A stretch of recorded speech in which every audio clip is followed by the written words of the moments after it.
everyone, this is Yana Smakula for SimonsSaysStamp.com. Welcome back for another Yippee for Yana video. This time I'm making summer cards. I've got a few products from Simon Says Stamp here, some old and some new. First up is this warm Christmas wishes stamp set with a Santa, a penguin, and palm trees. Now this is an older set from 2 or maybe even 3 years ago, but it's one of my all-time favorites. I particularly love the palm trees in this set, and I've used them many times over the years for my cards. And funny enough, I've mostly used them for summer cards. Here's a quick photo of a card I did last summer with this set. So even though it is a Christmas set, it is a fantastic one to use for summer. So I'm going to use the palm trees from this stamp set today, and I also have coordinating dies available here, and I'll be using those to cut my palm trees out. I will be using a few other sets from Simon, some newer sets, and you'll see those in just a minute. While I have my palm trees out, I want to go ahead and stamp a few of those to use for my card. I'm using my Mini Misty today for perfect impression and Simon's Intense Black ink. I'm stamping this image onto Neenah Solar White 80-pound cardstock, and I'm doing so twice to have 2 palm tree images for my card. I'm not repositioning my stamp, but I'm just flipping my paper to make it easier for myself. I'm going to use my Copic markers to do some quick coloring, and here's an overview of the colors that I plan to use. So just some greens and browns. I'm starting with a YG06 marker as my lightest green. Usually I like to use a YG03 color, but I need to refill it, and my refill is on the way, so I'm using a different light green color. I'm doing just simple flick style coloring here, where I'm not really blending the colors together, but rather just flicking them on. Next, I'm using a medium green, a YG25, and to start adding some shading, I'm coming in with a YG17 color. And finally, to deepen those shadows, I'm using a YG67 color. Notice that I'm also turning my paper to make it easier to add my flicks. This way, I don't have to twist my hand to follow the direction of the leaf that I'm coloring. So that just makes it easier. To color the trunk of my palm trees, I'm using just 2 colors, E37 as my light and E79 as my dark color. These palm trees are wrapped in Christmas lights. I'm not worried about those at the moment, so I'm coloring over them. I will later use my Nuvo drops to add color to these and help them reappear on the image. You can also use a white gel pen later to make them white if you want. I'm going to use a coordinating die to cut these images out, and I'm cutting them in my Spellbinders Platinum die cutting machine, which I have sitting off to the side. Just going to clean my die with a tool-in-one to get rid of the negative die cut pieces, and I always use this tool for this purpose, and we'll then go ahead and die cut the second palm tree cluster.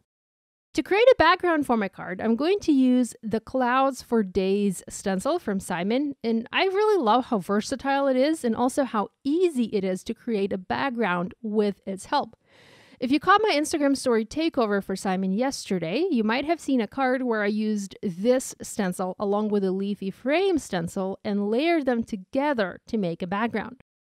I want to create a faint sky background for my card today, so I'm going to use Malibu ink from Simon and a mini round ink blending tool. To get a different cloud line every time, I'm rotating my stencil 90 degrees, and this is why I end up having a completely different cloud look each time.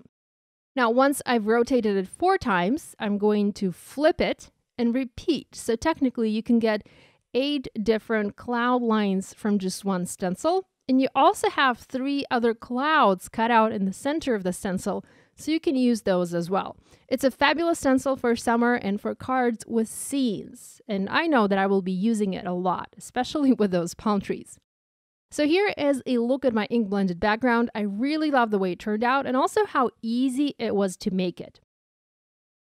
Now that all of our parts and pieces are done, it's time to start putting the card together. The way I want to position the images on my card is as if the person that is looking at my card is looking up into the sky. Technically, I don't have my clouds stenciled absolutely correctly, but it's just a card, it doesn't have to be 100% accurate. So I'm placing one palm tree cluster at the bottom of my panel and one at the top, but it is rotated 180 degrees. To create a sentiment for my card, I'm going to use the 4 Seasons Sayings stamp set, and we'll stamp sentiment that reads, "Sending summer your way," because palm trees and blue skies is what I associate with summer.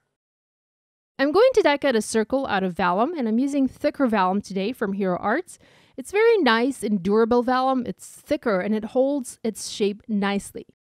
I'm using a regular circle die from Spellbinders, and once that is done, I'm going to heat emboss the word summer in the middle with the help of detailed white embossing powder from Hero Arts. I really love this powder because it's perfect for nice and detailed sentiments. So here I'm using my anti-static powder tool, inking up my images with the Versamark ink, and stamping. I'm also heat embossing Sending and Your Way using the same white detail embossing powder, but this time I'm heat embossing those onto black cardstock. And what's awesome about this 4 Seasons Sayings stamp set is you can build your own sentiments for the 4 seasons. So it's a nice set to have and use all year round. I didn't do a very good job cleaning my cardstock, my black cardstock, from stray embossing powder particles, and I have a few white dots on my black paper. Now, whenever that happens, and quite honestly, that does happen often with me, I just fake it with a black Copic marker. If the area is not too big, it's very easy to color over it with a black marker and none will be the wiser. You really won't be able to tell that you had some white embossing there. But like I said, as long as the white area is small, like a dot. Now, the reason I heat embossed Sending and Your Way on cardstock and not directly on that vellum circle is because I needed something to hide adhesive under to be able to adhere the vellum circle onto my card. I love to use vellum, but it is tricky to stick it in place without the adhesive being visible. So I always try to find something that I could put on top of the vellum that would hide my adhesive. I'm using foam adhesive squares from Scrapbook Adhesives to foam mount Sending and Your Way. And once I have that done, I'm going to hide foam adhesive behind those little strips to foam mount my vellum circle onto the card. Before I do that, I also need to adhere my palm trees. And here, once again, I'm using foam adhesive. I love my cards to be dimensional, so I always use a lot of foam squares. Now let's go back to the lights on our palm trees. I'm going to use Nuvo drops in yellow and white to bring those back to life. I'm starting with the yellow Nuvo drops, and this is color English Mustard, and I'm adding teeny tiny drops over the stamped lights. I'm skipping every other light as I want my lights to be yellow and white. I'm also skipping every other one because I don't want my Nuvo drops to bleed one into another, and this will happen if you position your dots too close to each other. And the lights on these palm trees are pretty close. So I'm adding yellow dots first, then I'm letting my dots dry, and then once the yellow drops are dry, I will come in and add white. Now, I left mine to dry for about a day. I had a few other things that I needed to do, so I didn't finish this card until the next day. But I think that these could be dry enough in just about 20 or 30 minutes. So next, once my drops were dry, I added white dots, and that finished my card. So here's my card all nice and done and ready for summer. I hope you guys will give this idea a try. If you do make a card inspired by this video, we would love it if you share your project online and tag us on social media. We always enjoy seeing what you make. Be sure to give this video a thumbs up and to subscribe to this channel if you haven't yet done so. Thanks so much for joining me. I'll see you next time. Bye!